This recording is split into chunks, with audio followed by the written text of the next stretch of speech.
Ny tena kristiana dia manana fahalalahana. Maro mihevitra fa ny kristiana dia tsy miaina anaty fahalalahana fa voateritery sy voasakatsakana amin'ny fiainana andavanandrony.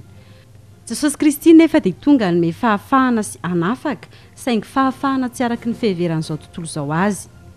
Ny mpaminany Isaia dia efa nilaza mialony amin'izany fahafahana hoentiny izany amin'ny endriny maro. Jehovah efa naniraka sitrana ny torotoro fo ary tory fanafahana amin'ny babo sy amoaka ny ao an-trano maizina ho amin'ny mazava. Ny zava-misy mantsy dia tahorinina ny tany Adama sy Eva dia nanjary no andevoziny ota ary no andevoziny zavatra maro ny olombelona.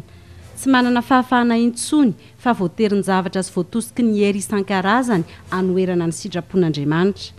Voalohany amin'izany ny fanandevozan'ny ota, lasa lalàna ho an'ny olombelona ny manota ary voagejan'izany izy. Ota izay manana endrika maro satria ao anatin'izany mety andevoziny zava-pisotro mahamamo sy mahadomelona, andevoziny fitadiavam-bola, andevoziny fijangajangana, na andevoziny fitiavan-tsakafo koa aza. Tafiditra ao anatin'izany koa ny fanandevozan'olona na havana akaiky, fa ny tena mampalahelo dia misy mihitsy ireo andevoziny antoko-pivavahana sy ny fomba amam-panao ary andevoziny ireo milaza ho mpanompon'Andriamanitra aza, any ka tsy manana fahalalahana intsony.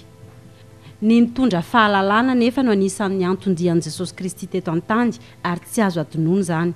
Tsy misy fomba ahafahana miala amin'ny fanandevozana fa tsy ny finoanan'i Jesosy Kristy sy ny fanoloran-tena marina ho azy.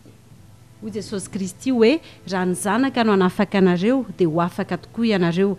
Izany indrindra no tokony hitandreman'ny kristiana izay efa nanolo-tena ho an'i Jesosy Kristy mba tsy hiverina ao anatin'ny fanandevozana amin'ny endriny maro, satria hoy ny voasoratra hoe ho amin'ny fahafahana no nanafahan'i Kristy antsika ka tomoera tsara ary aza mety azon'ny zioga fanandevozana intsony. Ny fanafahana entin'i Jesosy Kristy voalohany indrindra dia fanafahana amin'ny lalàna araky ny voasoratra hoe fa ankehitriny dia efa afaka tamin'ny lalàna isika satria maty ny amin'izay niazonana antsika ka dia manompo amin'ny havoazam-panahy isika fa tsy amin'ny ahelan-tsoratra. Izany midika fa Jesosy Kristy nanatanteraka ny lalàna rehetra ho antsika raha mino azy isika. Ny fahafahana hoentin'i Jesosy koa dia manafaka antsika amin'ny tahotra ny fahafatesana araky ny voalaza hoe ary mba hanafahany izay rehetra nandany ny fiainany rehetra tamin'ny fanandevozana noho ny tahotry ny fahafatesana. Ny fanoloran-tena ho an'i Jesosy Kristy dia mitondra fanafahana amin'ny ota. Izany kristiana izany dia tsy voagejany fahotana sy ny lalàn'ny ota intsony, fa olona afaka matahotra an'Andriamanitra, tsy tahaky ny olo izao tontolo izao intsony izay miteny hoe olombelona ihany ka tsy maintsy manoty. Ny tena kristiana nanolo-tena marina dia afaka ny amin'ny ota ka sahy hiteny hoe fa ao amin'ny Kristy Jesosy ny lalàn'ny fanahinayna no naafaka tamin'ny lalàn'ny fahotana sy ny fahafatesana. Izany rehetra izany no midika fa ny kristiana dia olona nahazo fahafahana ary miaina ao anaty fahafahana. Ny fanompoana an'Andriamanitra, ny fiarahana amin'Andriamanitra, ny fitandreman-tena amin'ny fahotana dia tsy terena, tsy adidy fa fahalalahana. Raha ny fanahin'i Kristy no mitarika dia tsy misy teritery na mivantana na ankolaka, na ny fanandratana vavaka na ny fanaovana ny asany dia ao anatin'ny fahalalahana tanteraka. Hoy ny voasoratra hoe fa izay toeran'ny fanahin'i Kristy dia ao ny fahalalahana. Izany anefa dia tsara avahina amin'ny fahalalahana ety amin'izao tontolo izao izay mitondra amin'ny filana sy ny ota. Ny fahalalahana tsy natao entina amin'ny tana araka ny voalazan'ny tenin'Andriamanitra hoe efa nantsoina ho amin'ny fahafahany ianareo rahalahy, kanefa aoka tsy hoentinareo hanaraka ny nofo izany fahafahana izany fa fampanompoa amin'ny fitiavana.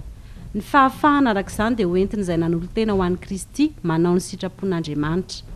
Fa olona afaka ianareo nefa aza mitondra ny fahafahanareo fanaronana ny ratsy fa ho toy ny mpanompon'Andriamanitra.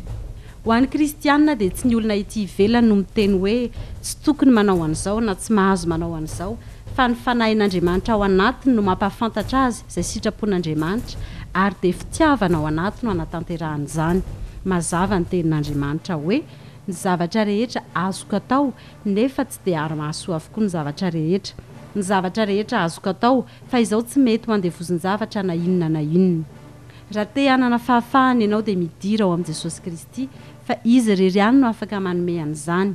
Fitapitaka sandoka ny ankoatr'izay ary fantaro fa raha nantona azy ianao dia ny fanafahananao amin'ny ota sy ny fahatezeran'Andriamanitra no voalolarana aminy.